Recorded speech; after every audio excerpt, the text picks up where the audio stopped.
Hi, welcome back. My name is Efe Rodriguez, and this is the Woke Project. Today, we're going to give you the fruit of knowledge of good and evil, and I'm going to help you conceptualize it.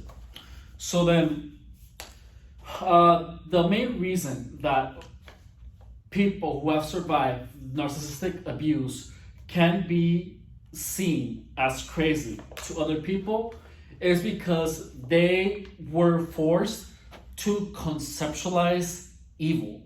Now, most people who are not evil do not have the framework to conceptualize it.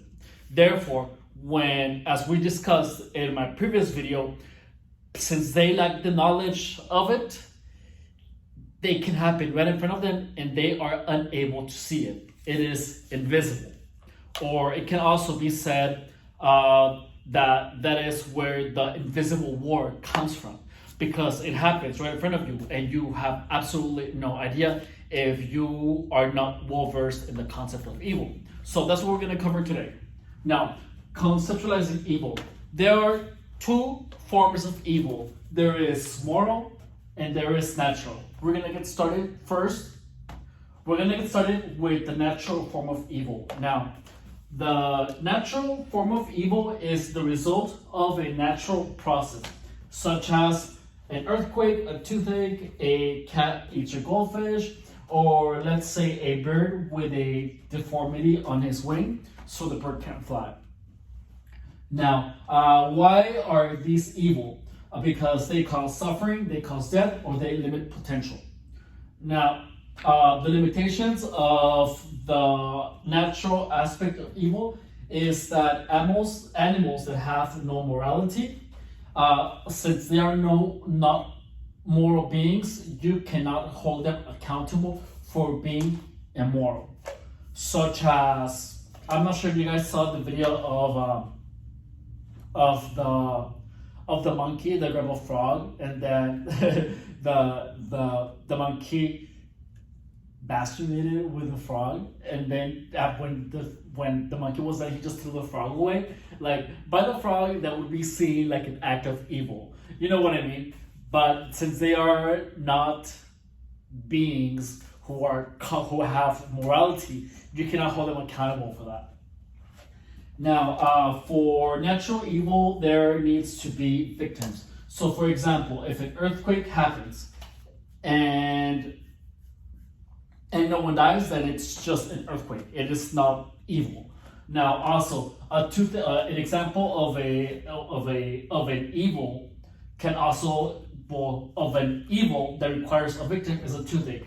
A toothache it usually happens by decay or by an infection. You know, and an infection, all it is pretty much bacteria dominating. You know, that's what bacteria does. It's like a parasitic. It's a parasitic relationship.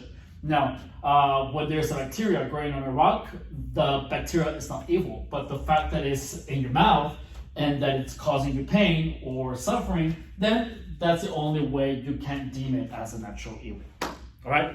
Now, honestly, in my opinion, there is no natural evil. Evil cannot be said as a very, very, very bad action, but evil isn't illegal of its own. So you can put as many very, very, very bads to any action and it will not be evil. Like, only evil is evil. Does that make sense? Now, moral evil. Now, this is actual evil. No, evil is the willful action or inaction that results in a harm. And the harm can be psychological, physical, or an injustice. Now, Friedrich Nietzsche's concept of evil says that it arises from envy, hatred, resentment, or it can also be a desire for revenge.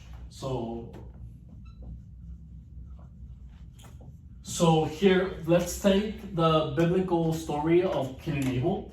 Now, in Cain and Abel, what happened? So Abel was giving his best work because he was worshiping God or praising God, and then so he was getting blessed left and right, whereas Cain wasn't, even though he was doing a suboptimal level of offerings to God. Therefore, he grew jealous of Abel, and therefore he killed his brother. Now, many can say that he was possessed by an evil spirit, right? Here is where the supernatural aspect of it. But I'm sure that what they meant is the spirit of evil. Now, evil being a spirit in itself, and not attributing evil to a supernatural being. So, and the spirit of evil, in my opinion, fits better than Cain. Like, it makes more sense. It's more logical instead of an evil spirit. So I am pretty sure that the distinction between possessed by an evil spirit or possessed by the spirit of evil is a translation problem. So I mean, even though they are practically the same words, they're just in different places, they can be interpreted as completely different, distinct things. Now, Neoplatonists, they say that evil is a privation of substance, form, and goodness. So anything that is not good is evil. So like a privation of something, this could come as in the let's say when we are talking about narcissists.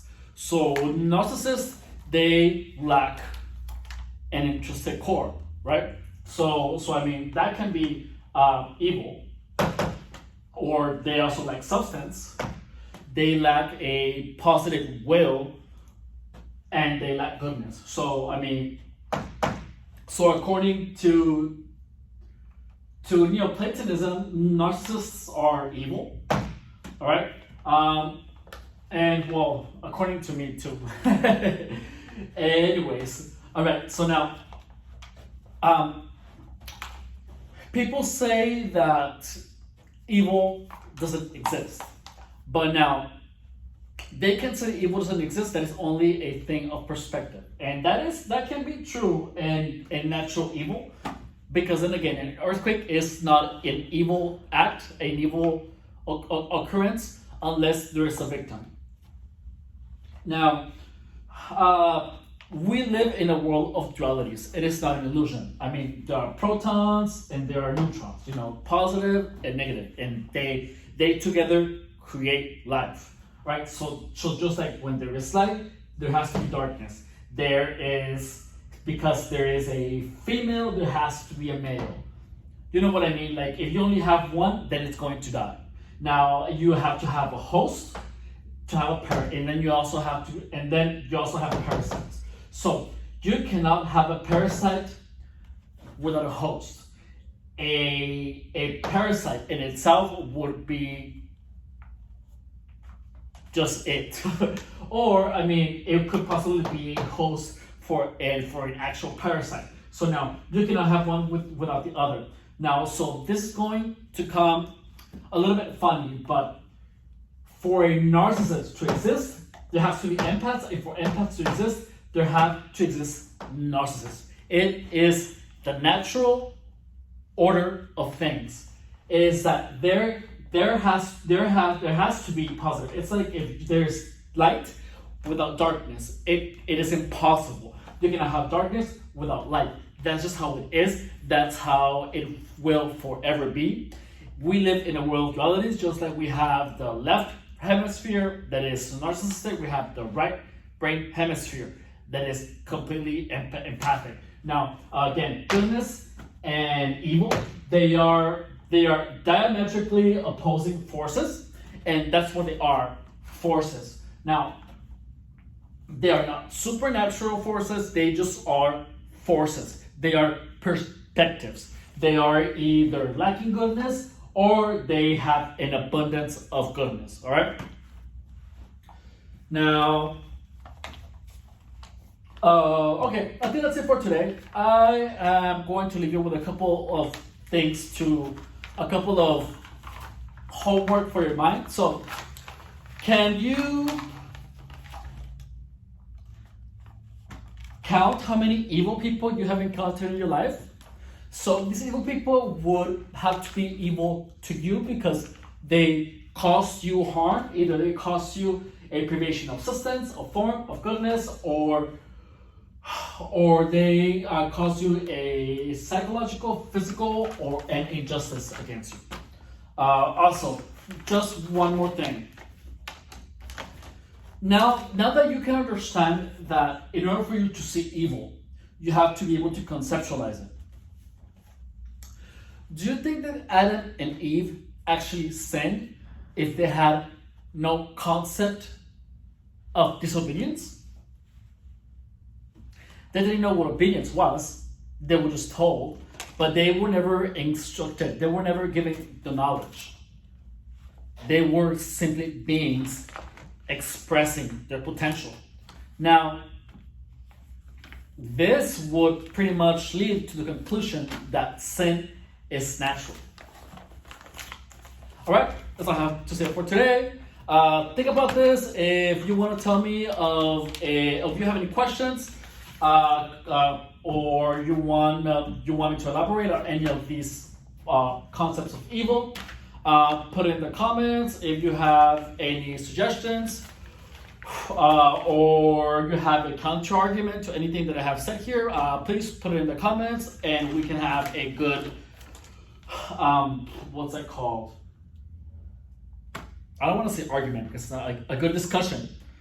And my next video we are going to learn some of the maneuvers of evil. All right, bye. Thank you.